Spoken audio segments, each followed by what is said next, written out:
going to work is Rabbi Eisenberg is going to give a short introduction as to Seder night this year and the challenges that it poses and the opportunities that it poses. And then we're going to sort of work through various aspects of Seder night, from the preparations, sort of general tips and tricks, and then possibly work through each stage of the Seder with a few ideas that can be useful for everyone. But really, if people have their own ideas which they think will help other people, then it would be great if you just pop it in the chat, and then we can either read them out, or everyone will be able to read them as we are going through. And just to say that a lot of these ideas are from either Sami Morhaim, who many people will know from Jewish Interactive, used to live in Manchester, or Rabbi Ziedman from Seed, who's also a big whiz on this sort of thing, or Rabbi Doniel Levy from Aish, who's also done and I sort of went through a lot of the stuff that they'd put out and tried to pick out the best stuff which we can use for our own families. So that is the plan, and without further ado, I'll hand over to Rabbi Eisenberg. Okay. First of all, thank you very much for all you guys making time. It's always nice when people make time to meet up. I know it's the week before Pesach. It's actually 3 nights. In 3 nights from now, we'll all be sitting down to the Seder, a bit of a different Seder than we've ever experienced before. But I think it allows also, on the other hand, for some form of difference within the Seder, making it different and maybe making it better. You know, I think every year it's really important for people to prepare for the Seder. If you don't prepare for the Seder, if you fail to prepare, then prepare to fail. That's what they always say. So I know it's one of those adages, and everyone goes, yeah, I've heard that one 1,000,000 times. But the truth is, how many times can you do the same Seder? So you did a Seder last year, and you did a Seder the year before, and the year before that. And at one point or another, your kids are going to be like, Daddy, you said that last year and the year before and the year before. Aren't you going to say something new? And if you only have one new thing to say, they'll still be not that impressed with what you've done. And considering the fact that, I won't speak for everyone, but for many of us, we've somehow been handed more time this week because we're not working, we're not being able to go out. I'm not even going shopping. You know, it's been a bit frustrating that I've just, you know, you sit home and you send an email to the shop and they got to wait 6 or 8 hours for them to deliver your stuff. So it's a little bit, you know, but it gives extra time. I didn't spend an hour shopping today. I only spent 5 minutes composing an email and let everybody else put the shopping together and just pay for it at the end. So it gives us the time to prepare, which also means that our kids have a chance to experience a bit of a different Seder than they've experienced until now. And it means that we get the chance to give them a better Seder experience than normally. I think when we speak about Seder experience, it's a really important thing to say. Seder is an experience, it's not a service. You know, it's not davening and it's not laning, etc., etc. And sometimes when people do that or make Seder into that, what ends up happening is people start getting very bored by what's going on, and then they tune out. And that's the one thing you don't want to happen. Is a Seder is really the you can't drink without sharing with the rest of us. That's not fair. L'chaim. Yeah. So you can't. Seder is the one night that's really, really important to be engaging with your children, because if you engage with your children, you allow your children to understand the rich heritage that we have and the emunah, the belief and the basics that we receive from the Seder, it means that we'll stand so much of a better chance of our children wanting to then move on, having their own homes, passing that on to others, etc., etc. So the Seder is really very, very key within this entire thing.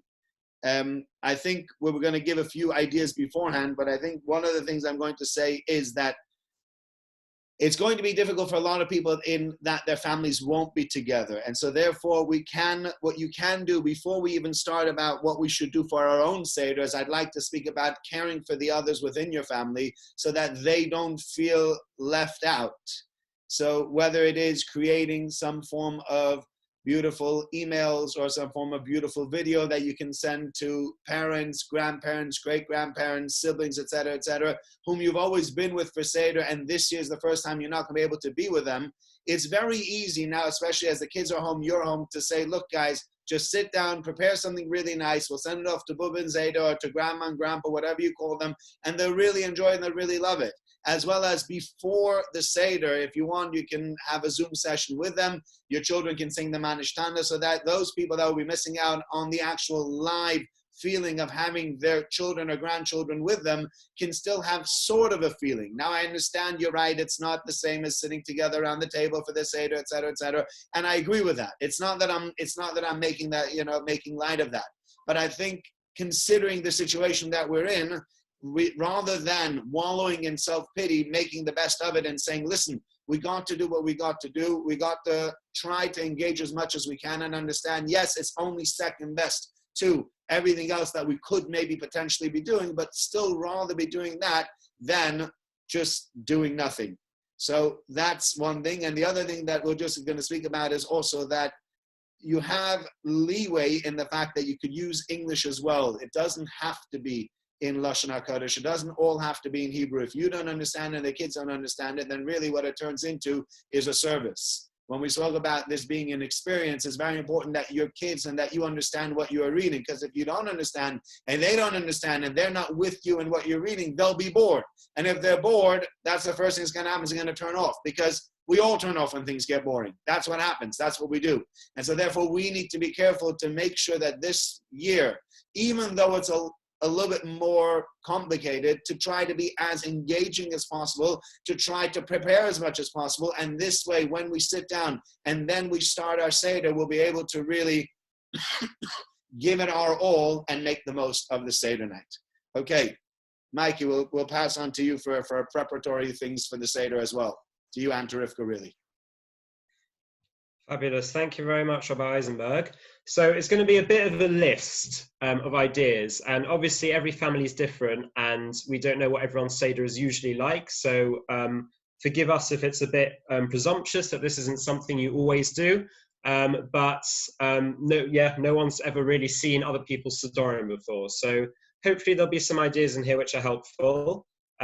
Take the ones which are useful and leave the ones which aren't. And also there are thousands of ideas flying around at the moment. And we were obviously, for time reasons, aren't able to discuss all of them. But hopefully this will be somewhat helpful. And as I said, if you've got any ideas of yourself, so that everyone can see it and other people can make the most of it. So we'll jump, and also Rabbi Eisenberg, if you want to jump in at any stage, then just jump in, obviously. So we'll start with Seder preparation.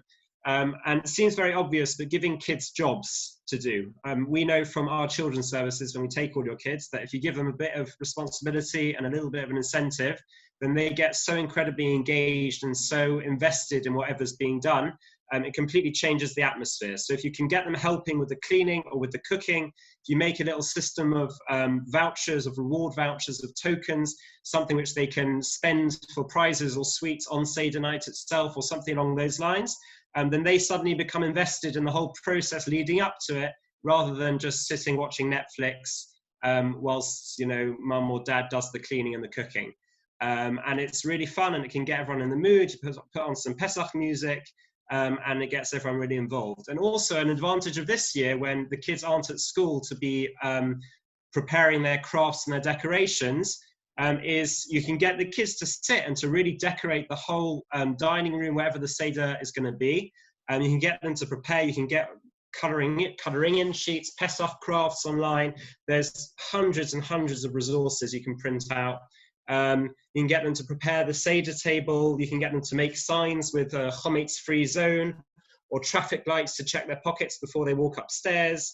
You can get them to decorate little cups to either use for drinking the wine on Seder night itself, or when we come to Seder night itself, if you're giving out little tokens or little vouchers on Seder night as prizes or as rewards, then they can store them in their little house cup. If they're into Harry Potter, whatever it is, then they can sort of prepare these little cups, and that can be something fun to do on Seder night.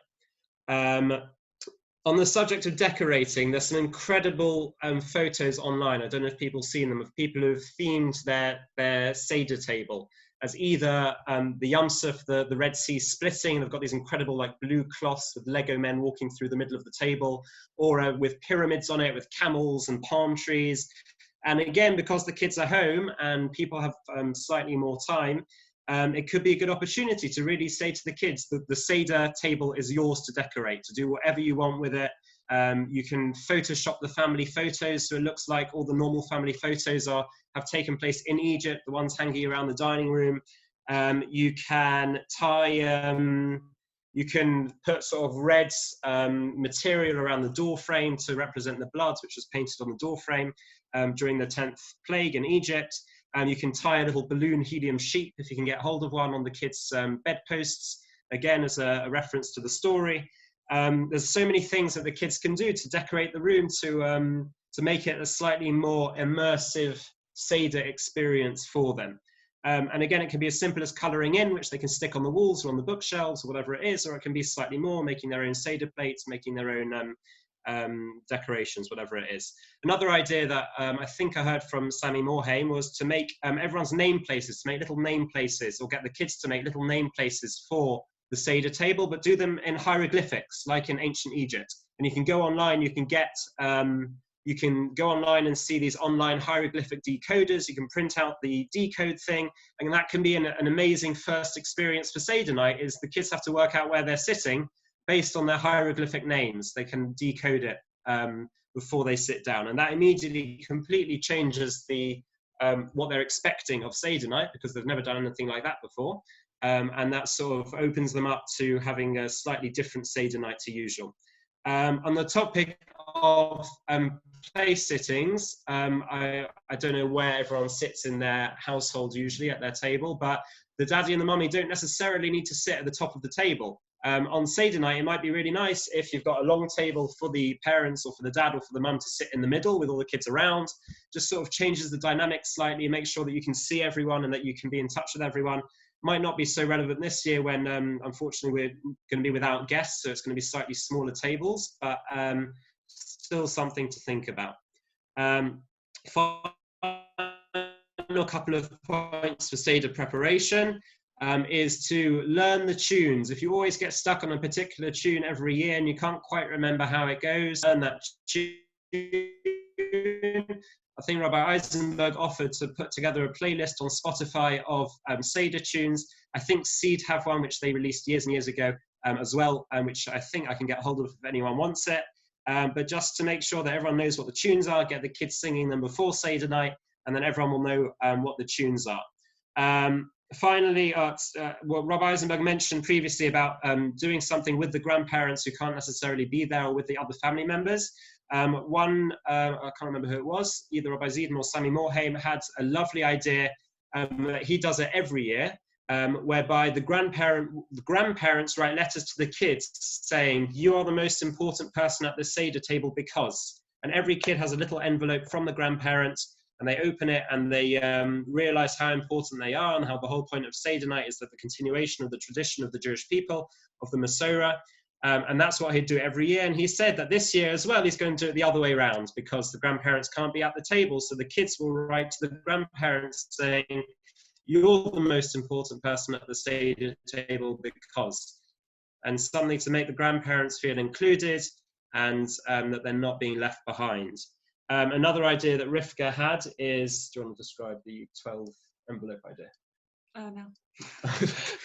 Something along the lines of something along the lines of splitting up the whole Seder night into its sections, and having everyone, however many grandchildren there are, to prepare each section with photos from the family, with memories, with songs, with games, whatever it is, and put together a pack for the grandparents if they can't be with you, and send it off to the grandparents so that they feel that their grandchildren are at the table, so to speak. And finally, and very importantly, is the opportunity for us adults who don't necessarily have time every year to really read through the Haggadah, make sure that we know what the story of Pesach is, all the details, not just the things that we remember every year and the things that we don't remember every year, but to really sort of deepen the content that we have at the Seder table. And it's a really nice opportunity now that allegedly we have more time, although it doesn't always feel like it, is to really prepare.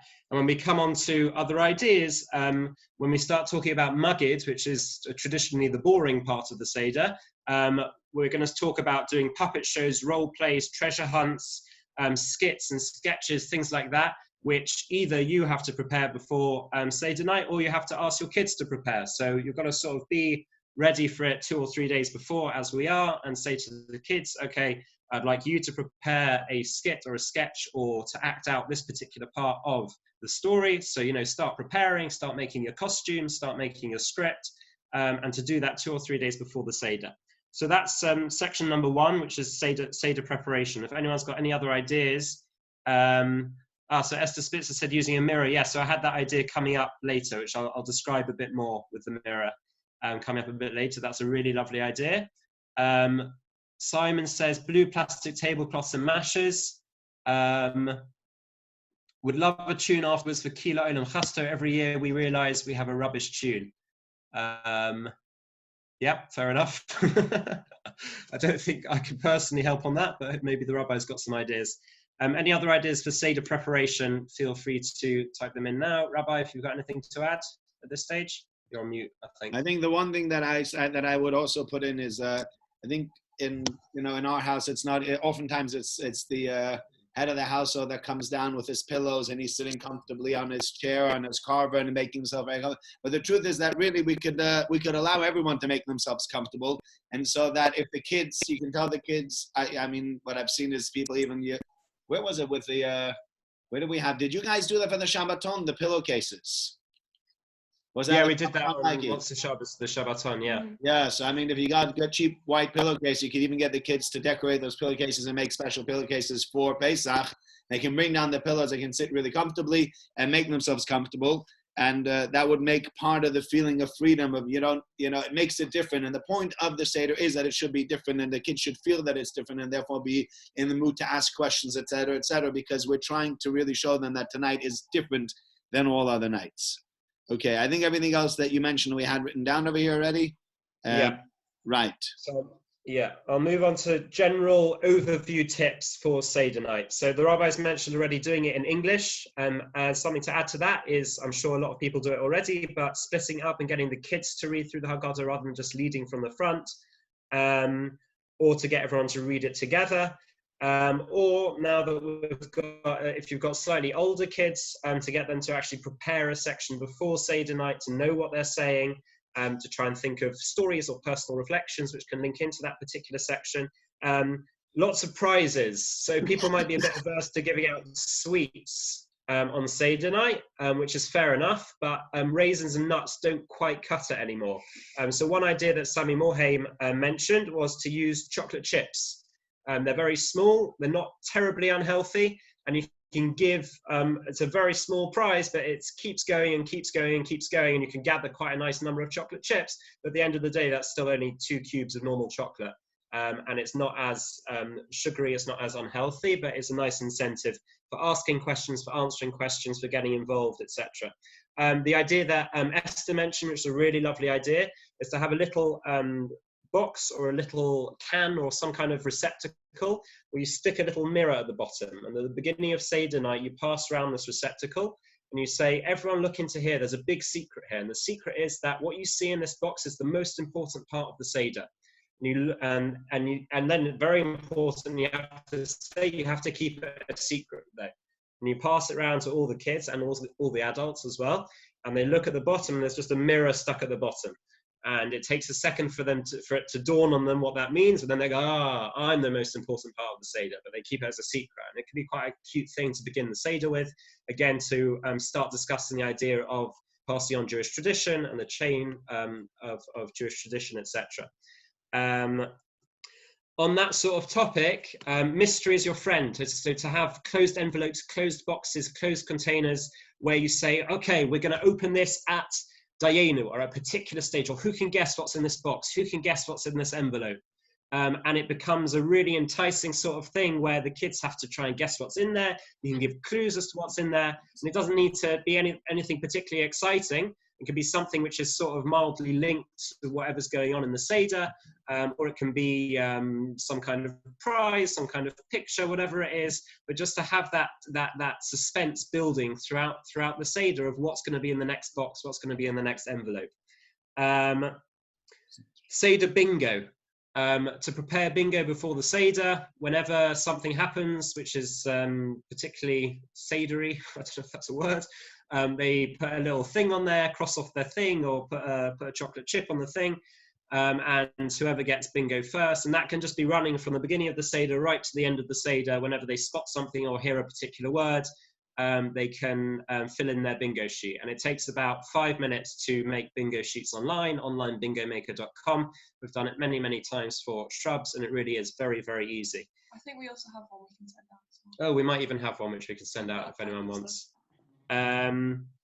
Yeah, a general tip that a couple of people who I sort of try to collect tips from suggested was that you don't need a full table for Mugged. You don't need to have the whole meal set out for the whole Seder with all the plates and all the cutlery and all the glasses. Just keep it nice and simple. Have everyone with a nice clear plate where they've got plenty of space. They can put their wine, they can put their Haggadah, and no one's being squished or knocking things over, etc., etc. And this is possibly the most important part, which will sort of come throughout the rest of the of the discussion. Is the whole idea is about storytelling. It's about making it a real experience, and it might not necessarily be the easiest thing for the more introverted of us, but to really put oneself out there as a storyteller. Whoever's leading the Seder is telling the story of the Jews leaving Egypt, of the Exodus, of the Pesach story, of the Haggadah, and to really try and get all the kids involved as much as possible with the role plays, with the games, with just telling the story to make it as engaging as possible. And I've got, to help with that, I've got a sheet which I'm happy to share if anyone wants afterwards. It's a sheet of, for every stage of the Seder, sort of a discussion point, not like an intense discussion, but just little pointers to make it slightly more relevant to people's lives, something which the kids can discuss and can give their opinion on, and which I'm happy to share afterwards. So that's sort of general tips. Again, people feel free to add anything, and then we'll move on to each stage of the Seder and try and give some practical games and ideas for each stage. If anyone wants to add anything, they're welcome to. Rabbi, are you happy with that? Yeah, I'm ready. Yeah, you've been giving great ideas. Even more than we had a conversation beforehand. I wish I need to learn stuff from you. I did a bit more work. Simon says, one year when it was coming to opening the door for Eliyahu, I dressed up in dressing gown and went out to the back door, round the front, and then the kids opened the door. I was stood there. It was one of the best moments of my kids talk about it still. It's very, very cute. That is really wonderful. How did you get there that fast? That's pretty cool. Right. Kadesh.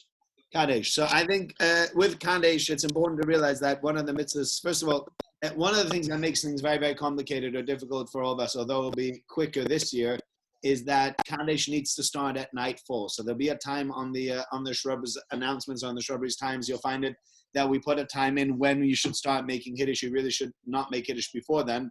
It's problematic because it's probably going to be around about 8:45 or something like that, between 8:30 and 8:45. So you're already starting on the wrong foot, but what I tell you, that's what you get for living in Manchester. When we lived in Israel, the timing was a lot better. But so be it. I think with Kadesh, one of the things is, one of the halachas is that you really have to have somebody else pouring the wine for you. Now, this might not be possible for everybody over here, depending on the ages of your children, but you can definitely make your children, I'm often the wine butler, my wife's the wine butler, but why not make the kids the wine butler and explain to them that the feeling of freedom comes from the fact that somebody else pours you a cup. Nobody else, and in general, we all have to pour our own cups. And when you go somewhere and you're being treated, that's when they come around and they're pouring cups for you. And that if you give the kids the job, and if you have, there's more than one cup, so you don't have to make an argument or fight about it. You can say, okay, A, you're going to pour cup number 1, B, you'll pour cup number 2, C, you'll pour cup number 3, D, you'll pour cup number 4. If you have more than 4 kids, you'll have to worry about it, or you have to split them. But, in general, you should be able to manage to give each one of the kids 1 cup to do, and that gives them a job. Again, it keeps them awake, it keeps them engaged, and it also gives them the feeling of, wait a minute, I'm having to pour something for somebody else, so it makes them understand this idea of freedom. Similarly with Mike, anything on Kaddish, anything else you want to mention? Yeah, just a quick thing. So if you're running out of cups to give all your kids, there's other jobs you can make up. You can have an official pillow plumper, someone who goes around plumping all the pillows someone who is in charge of obviously washing the hands, which we're going to come up to, pouring the wine, straightening the matzahs, closing the curtains, whatever it is, to make the kids feel like this is the night that they are contributing to, and have a real active part in playing. So that's just to add to that. And yeah, one thing just before we carry on is also the Seder song, Kadesh, Urchatz, or there's other tunes for it as well.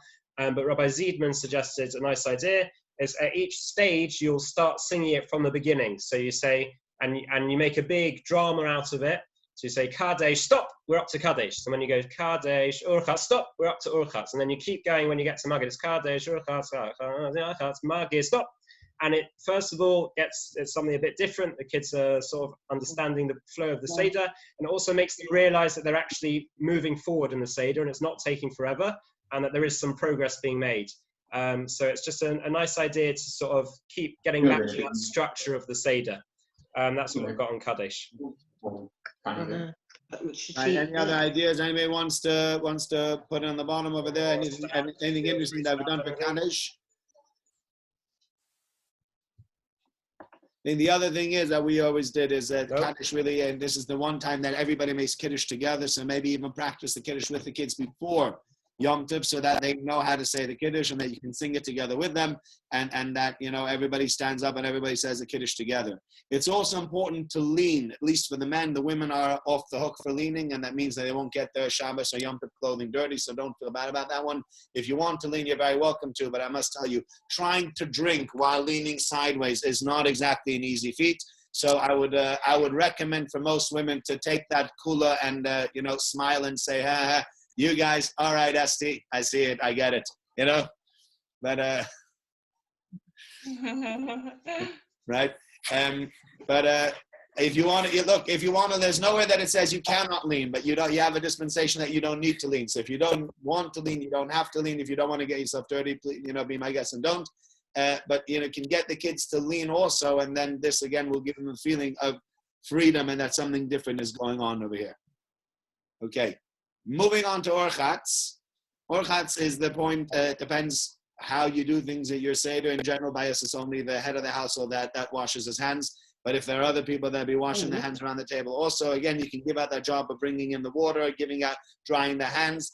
And this is, again, something, I mean, I never wash my hands sitting at the table. There's something that only happens on Seder night. You know, it's just not like, you know, bring me the water, please, James. You know, I don't have a butler at home, but it gives people a feeling that that there's something different going on.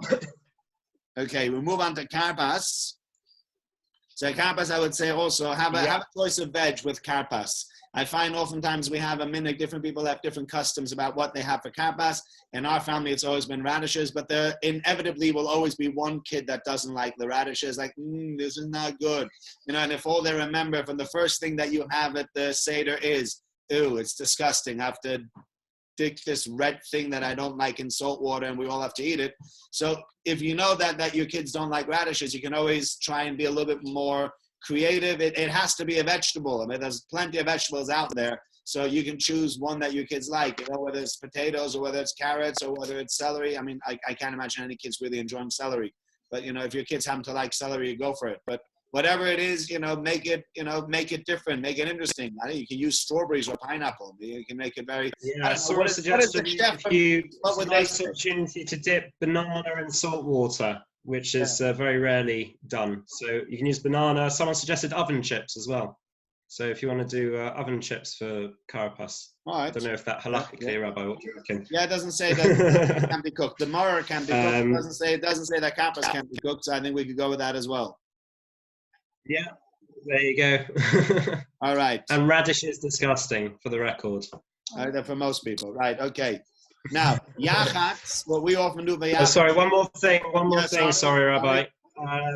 Yeah, just one of the themes of karpas quickly to mention is the idea of a full start. So you think that you're getting into the Seder, you know, you're starting your meal, and actually it's not starting. Which can be linked similarly with the story in Egypt, with the full start of Moshe went to Paro and said, right, we're gonna get this redemption going, and then it took years and years and years and years for anything to happen. And it's quite an important lesson for nowadays, and it's just an idea you could possibly bring out to your kids to discuss at the Seder night of what delayed gratification is and what it means to wait for something. Just an idea to discuss. Anyway, sorry, carry on, Rabbi. Right, sorry. Okay. One of the other things that we do, then we move on to yachats, is we like to often, when we do yachats, is I like to split things. We split the matzahs, has to be a bigger half and a smaller half. I always like to make it quite obvious and evident which one's the bigger half and which one's the smaller half. Because once you do that, then you can engage the younger kids and say, okay, which one of the two halves do we need to put away? Most of them, if they've been to school, if they've been, any of the Jewish schools, usually will teach them about the Seder, and they teach them the bigger half goes away for Afikomen. So my 3-year-old or my 4-year-old will be like, that one's the bigger one. So at least, he's got something to say also, or she's got something to say, and for them, something they can do. And then what we often like to do is we put it, there's two things you do it. So then afterwards you put it in a bag. We actually put it in a bag and then we walk around the table. Sometimes, just seeing that thing. Anything Hadama is okay. Yeah, Esther, anything Hadama is okay. You can use anything you want to for kapas. As long as Hadama, that's fine. It's a vegetable. There's no halacha which vegetable it needs to be.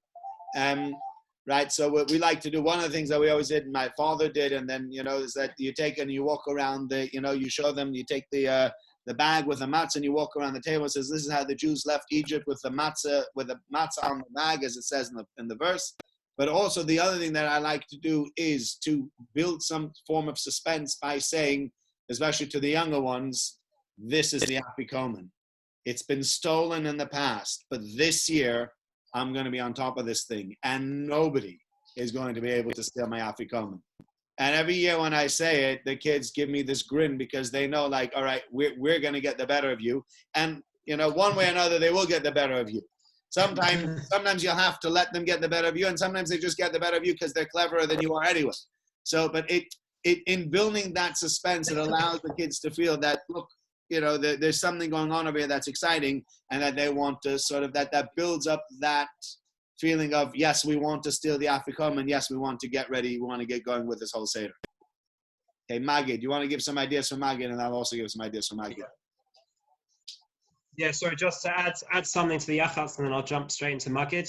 The Yachats is really, as that's our tradition in our family as well, is to do that parade around the table. And it really is the opportunity to launch into Magid, to get into that storytelling mode of very, very dramatic. So get the costumes on, put the tea towels over the head, put the dressing gowns on, etc., and limp around the table. These are slaves leaving Egypt after all, everyone holding onto each other's backs, whatever it is. Prizes for the most dramatic parade out of Egypt. And then you can reach the Red Sea, you can split it, you can really take it to really start getting the drama going of the story before you hit Magid. So as we go into Magid, I'll run through all the ideas because I've got a load here, and then the rabbi can add anything he wants to, and then we'll take others' ideas as well. Do you want to give like you say, we're going to give a bit of a... one more thing I think we said with Magid, I think just before we started, that important 2 or 3 preparatory remarks. Number one is that try to keep things moving. If things start slowing down, if the things start becoming really bogged down, and the kids start getting bored. So you want to, within Magid, we're going to give you a whole bunch of different ideas. But I think before we even talk about all the ideas, make sure that every idea, you do the idea, but don't do the idea to death. Don't flog a dead horse. It's you did it, you're done, move on. So that the kids at one point or another, like, okay, Dad, we danced around the table 16 times, we're all done. We're dancing around the table. No, we'll do it again for another part of Magid. And then you've lost them on that. So make sure that you don't overdo any of the tricks that you have over here. The other thing that we said also, we spoke about Magid in English. So yes, being creative with the atmosphere and allowing them to ask questions and speaking in English, that means that they will feel that they are somewhat connected to Magid. And, you for yourself, if you don't know the words in Magid also, it will connect you to Magid in a different way. Okay, go on. Now we'll go with the ideas, please. Sure. Okay. So number one is think a bit outside the box. It might work for you and your family to be sitting around the table for Magid, but there's no rule that says you can't decant to the sofas in the lounge for the period of Magid. And to sort of make it a bit more relaxed. There's no rules saying that you can't sort of make a little theatre, and that there's little role plays that you've dished out to the kids before Pesach to prepare, and they're sort of ready to give their little performance for each section of Magid. There's no reason why, if for older kids, it probably is best that they're sitting at the table, but for younger kids, when it gets to a particularly long bit that they can't run off to do a Pesach-themed treasure hunt around the house or a scavenger hunt. And again, just because the Haggadah is set out in a certain way doesn't mean you can't add certain things to it. So it might be prudent for your particular family to rush through some of the longer Hebrew bits, or to, with the rabbi's permission, skip them completely, and to replace that with just a minute on Pesach topics, or charades for the plagues, for example. Just these ideas to sort of change the structure slightly and surprise the kids a bit that it's being done slightly differently this year. If your kids want to leave the table, you might decide that you are happy for them to leave the table, which is fair enough, but you might want to think about giving them something Pesach related to do when they're leaving the table. So rather than just playing Lego, they can make pyramids out of Lego, or you can ask them to make a Pesach scene out of Lego, or out of Clicks, or out of Playmobil, or Connect 4, or whatever it is. I don't know what toys are most suitable for that sort of thing. Or a sort of treasure hunt, or some other kind of thing to keep them occupied in a constructive way, which keeps their mood on Seder night, even if they aren't necessarily at the Seder table. One very important tip, which was a new one which I heard this year, was to use non-knowledge-based questions. So rather than trying to keep the kids engaged by saying, how many plagues were there? What was the third plague? How long were the Jews in Egypt? Which are important, but you can set the scene for them. Say, imagine you're in Egypt and your daddy has not come home from a long day at work, and he suddenly comes in, and then an Egyptian comes and says, you actually need to build me another 10 houses, or whatever it is. How would you feel at that moment? And then to reward responses which are the kids putting themselves into the situation and thinking imaginatively about what the story means, rather than just knowledge of the facts of the story. Or you can take it down the path of, can you imagine what the Pesach story would look like today with technology, with Facebook, with Zoom, with whatever it is? And Aish put out a video, which Rabbi Eisenberg mentioned on the phone. Aish put out a video a couple of years ago of imagining that Pesach was happening today, imagining that the Exodus was happening today, and involving all these different technologies and different social medias and stuff like that.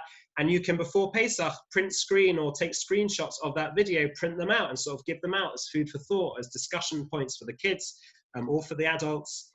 Just something a bit different for Magid. As we said, there's a big section in the middle of Magid, which is going through all the Pesukim and learning out different points from the Pesukim and reading the words in a particular way. Rabbi Ziedman from Seed suggests that this is the stage where you should go off script and you should tell the story, because there's actually the majority of Magid is not the story of Yetzias Mitzrayim. And this is your opportunity to get together, to act out the story, to tell the story, to actually describe what happened from the beginning of when Yosef went down to Egypt until the Jews left, and the Yam Suf, and going on to Har Sinai, and to actually involve the kids in that, to get them to prepare skits and plays, as we said, or to do the just a minute type thing, or the charades. And that's the point, to sort of go slightly off script, possibly. Yeah, just about pacing. Don't drag out in the beginning. Get to the meat of it. Someone said, Rabbi Doniel Levy suggested actually make a schedule before Seder night of how long each section is going to take. That could work for some people. Props. Sami Morhaim said there's two types of props. There's distracting props and there's constructive props. You have distracting props, which are useful, like your Pesach taboo, your Pesach dingbats, which we can send out, your Pesach spot the difference, which we can also send out, your Pesach double. These things that when the kids get a bit bored, or the adults want to read Haggadah in the way that's meaningful to them, they can be involved in doing Seder-related things even when not reading the Haggadah. And then there's the constructive props, which Rabbi Eisenberg, I think, is going to speak a bit more about, which are the 10 plague props, the things related to the 10 Makkas, pictures of the actual Pharaoh, the actual Paro, who we think was the one who was actually involved in this story. There's statues of one of the suggestions of who that was, to make it really real for the kids.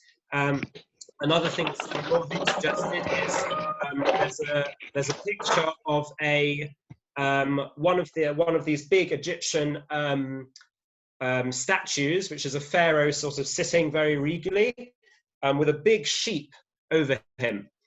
And that's a really exciting, really interesting way to teach your kids and to make them understand why it was such a big deal to shech the Korban Pesach, to bring a sheep as an offering at the end of the Pesach story. Because you see that from this statue that the ancient Egyptians really, really venerated and sort of looked up to this sheep figure, the sheep god. So just to sort of bring these constructive props, these pictures, these props to actually enhance the Seder. Final 4 ideas, and I'll hand over to Rabbi Eisenberg. We mentioned before, fancy dress. You can prepare this before Seder night, can be an activity for the kids, or if you didn't manage to do that, to get tea towels over the head, to make fake whips out of, I know some people use spring onions and hit each other during Dayenu or leeks. This is something you can take on if you're interested in that. What else? Get the kids to come down dressed up for Seder night. Or to go and get dressed up at a particular point. And so you're going to have a competition of who can get the most dressed up as an ancient Egyptian or as Paro or as a sheep or as anything else. So that's dress up. The rabbi is going to talk about Manish Dana in a second. And the 10 makkos. And the final thing from me is Dayenu. So it's very relevant, especially nowadays in our current times, is making Dayenu personal. So the whole song about had God done such and such for us and not such and such, we would still be grateful. And it really is a lesson in appreciation, expressing appreciation and counting your blessings. And you can ask your kids either on Seder night or before Seder night to either compose their own Dayenu song to Hashem, to say, had Hashem done this for me and not done such and such, I'd still be grateful. Or about family members, about mummy or daddy, to say, had mummy done such and such for me and not such and such, I would still be grateful. And yet she did so much for me, etc., etc. So that's a nice opportunity to connect to something which is really quite powerful and important for kids and adults. And that might be another idea, to send to grandparents or other relations who aren't there, to send to the grandparents a personalized Dayenu song, which the kids wrote, saying how much they appreciate them. So that's all my Maggid ideas. Over to the rabbi. Okay, I'm just going to pick up on that Dayenu idea that Mikey said. Thank you very much. There's a lot of amazing ideas in there. I think what you're going to have to do really with these ideas, I think the other thing that I would say is maybe you should shelve some of these ideas for another year. Definitely. You cannot do all of the ideas in one night because your Seder is going to take forever and your kids are going to run out of patience from all your good ideas. So even you can't do too many good ideas either. So you got to be a little bit careful with that, a little bit judicious with what does or what doesn't work. But again, as I said, a lot of really, really good ideas out there. With this Dayenu, I think the other thing to say is the one thing that we just mentioned about Dayenu towards the Corona and then understanding what God does for us. I think Corona also allows people, just moving on in that topic, is to allow people right, exactly. As Mikey says, save some for the second night when the excitement has worn off. Save probably more for the second night when the excitement has worn off, because the first night will be exciting even without as much excitement, just because the mere fact that it has been a year from the Seder. The other thing that so going back to what we were saying about the Corona, is that I think Corona allows people to understand partially what it's like to have a plague. Somebody asked me the question about, aren't we going through a modern day plague today, and how can we celebrate the Exodus from Egypt when we're going through a plague? That's a different shir. I spoke about that at the shir on the Haggadah. You can catch up on that one if you want on TorahAnytime.com. There's the recording there if you wanted the answer to that. But I think without getting into that question specifically, I think the idea being that we're going through a terrible terrible ordeal, but it's a lot better than it could be.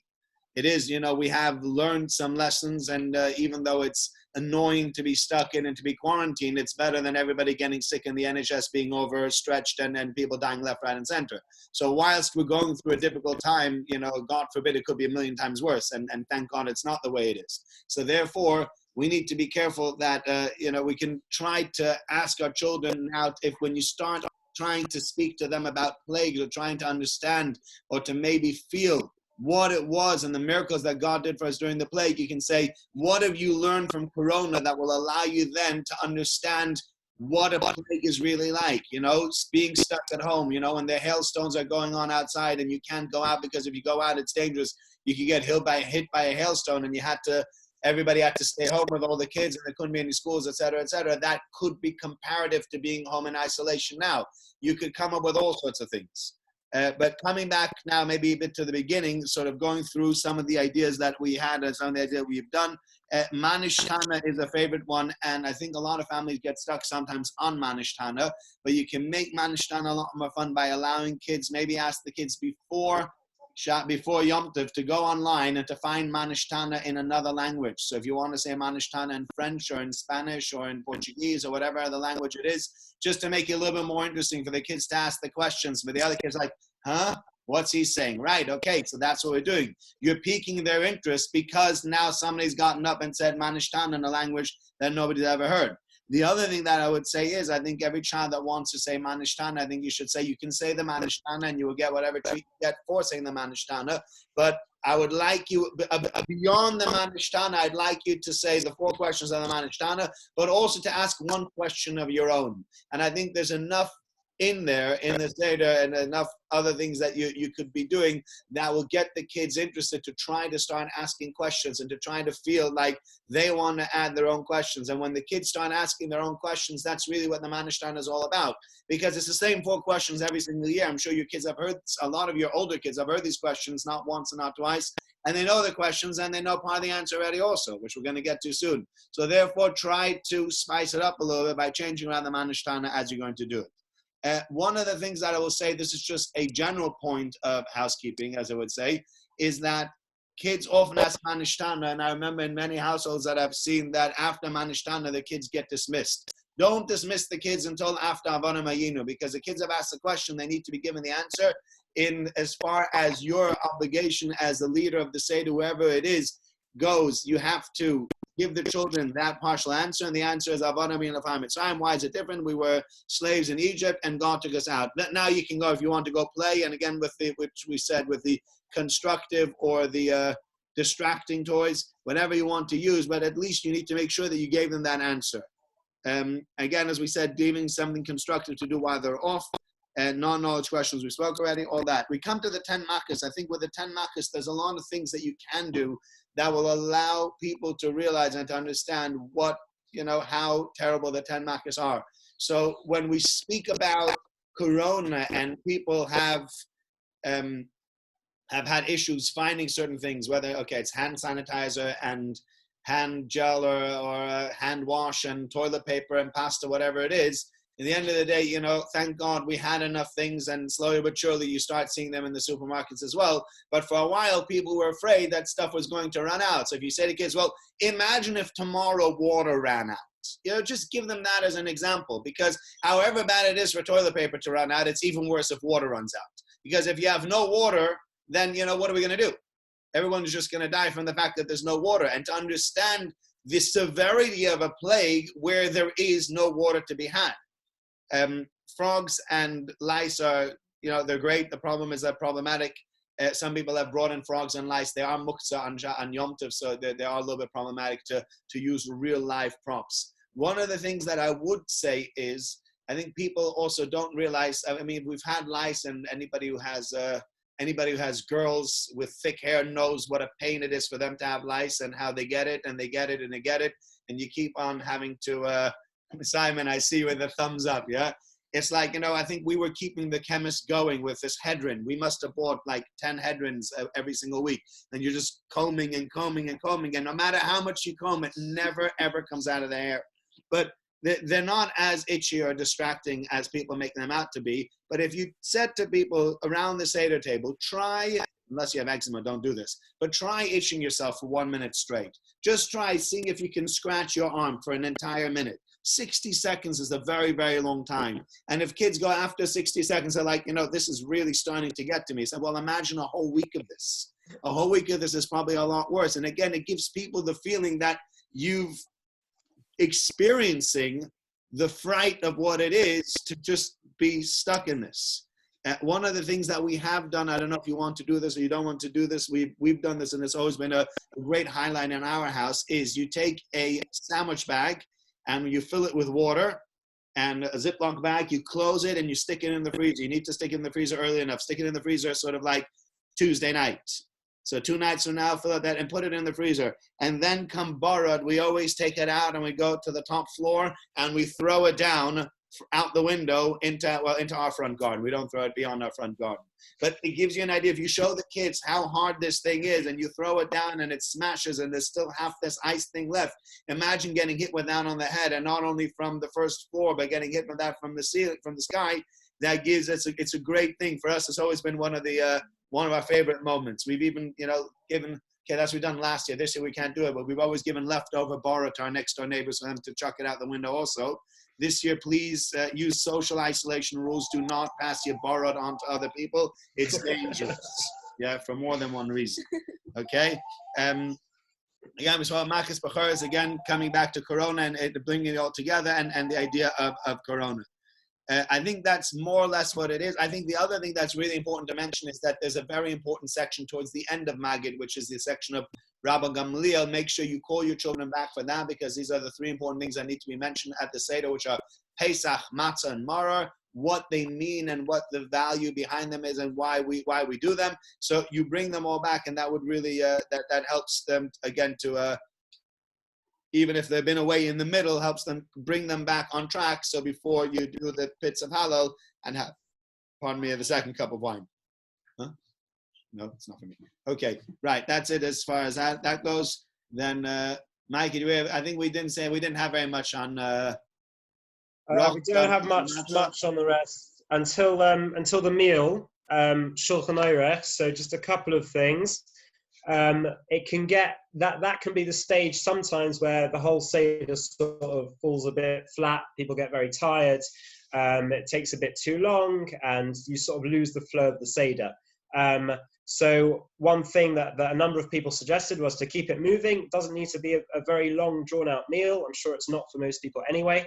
But to also try and keep it related to Seder night. So to have little games, for example, having a bag of random items from around the house, passing it around the table. Every kid, every adult has to pick out an item, link it to something to do with Pesach. The more creative, the better. Or having little finger puppets and doing little plays during the meal. Just something to sort of remember that it's not just a normal Friday night meal, for example. It's Seder night, it's something a bit special, something a bit different. And to keep it moving and to, keep going through until the end of the Seder. Yes, that's pretty much all I've got.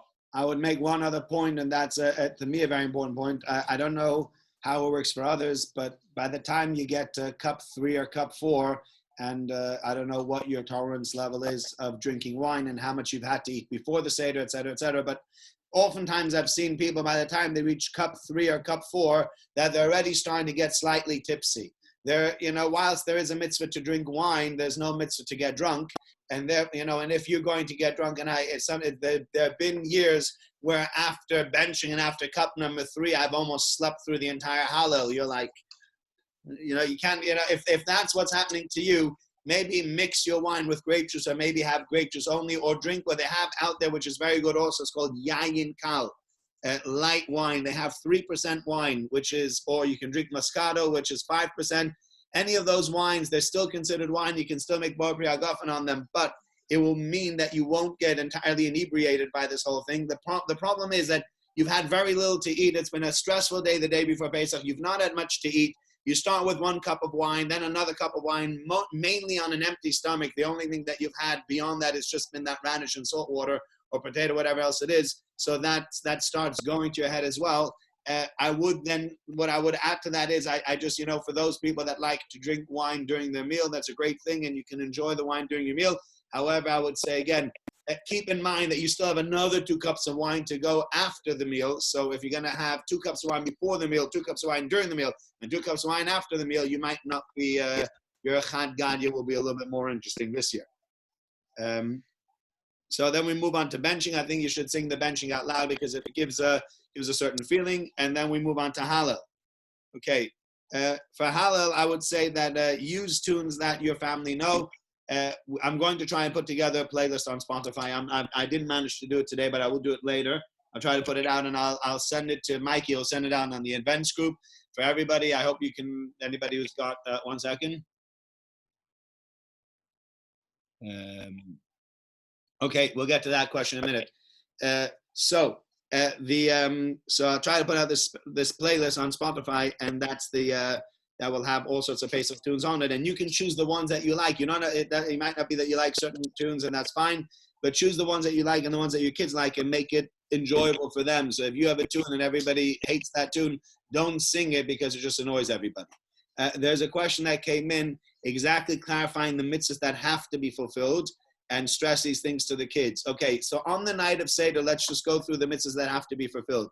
There's a mitzvah called Sipur Yetzias Mitzrayim, telling over the story of the Exodus. That can be fulfilled with a Haggadah, but as long as the kids understand that, this whole thing is because we left Egypt, and get a basic idea, you've already fulfilled your mitzvah. They don't have to know all the details. As it says in the Haggadah of Chol Amar, the more you speak about it, the more praiseworthy you are, but that's just being praiseworthy. But for the basic mitzvah, then you need to do that. The 4 cups of wine, I would say they don't need to drink 4 cups of wine. They do drink, you give them grape juice or something else. Please don't give your children alcohol. It's not healthy. It's not the right thing to be giving them. They can drink 4 cups. And again, because they're small, they don't have to drink whole cups or most of the cup, etc., etc. Adults should drink at least a revius, which is at least 100 mils each time you're going to drink the cup or most of the cup. So there is a good amount of wine that's going to be going down your throats. Matzah is a mitzvah that needs to be fulfilled. So there are really 3 times you're going to be eating matzah. 1 when you make hamotzi, 1 when you make the sandwich of korech, and 1 with the afikoman. That's the mitzvah to be done. But the main mitzvah is 1 of the 2 matzahs.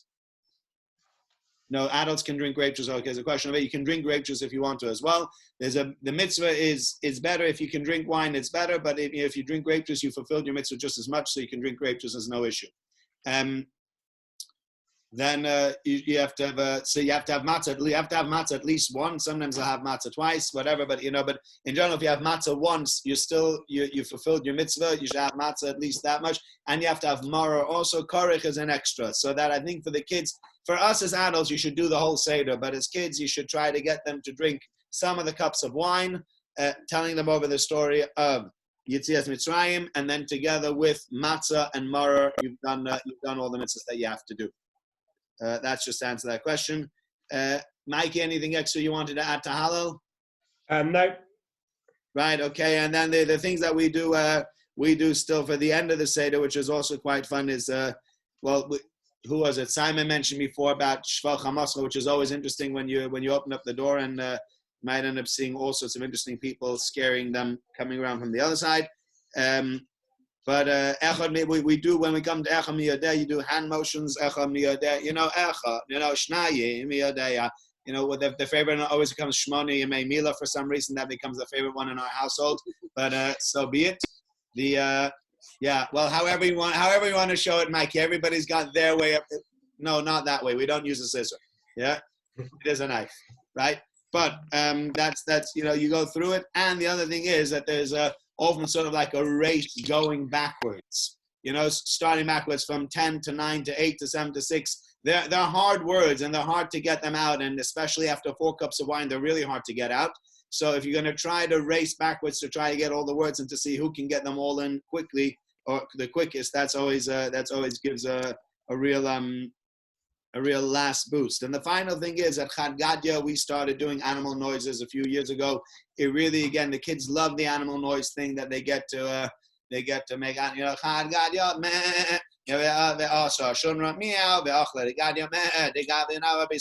go through the whole thing, and by the time you get to all, again, I don't know what the noise is for HaKadosh Baruch Hu. That's somehow the noise you'll have to make up, and that it obviously is not really the noise that God makes. Yeah. Yeah, whatever you want. Mike, if that does it for you, that's great, but I don't know if that's not God's noise necessarily, That's our long-standing family minhag. Your family says, all right, so what's, and then I don't know what the Malach Mavis does either, but either way, it does make things interesting at the end, and then you sing Lashon Haba B'Yerushalayim, you have a dance around the table, and the main thing is, again, as was said, if Mike, you want to add anything else to this before we sort of wrap up. I just saw one nice idea from Rabbi Ziedman is, you can make another pre-Pesach craft, possibly for the kids, is to make little Chad Gadya, sort of little puppet things on popsicle sticks, not puppets, but like little pictures which they can color in. cut out, laminate if you've got the facility, and stick it to the sticks, and they can do a little play as you're singing it, wave up the appropriate animal or being during the song, basically. So that's just another idea if you want to keep the kids busy before Pesach. Yeah.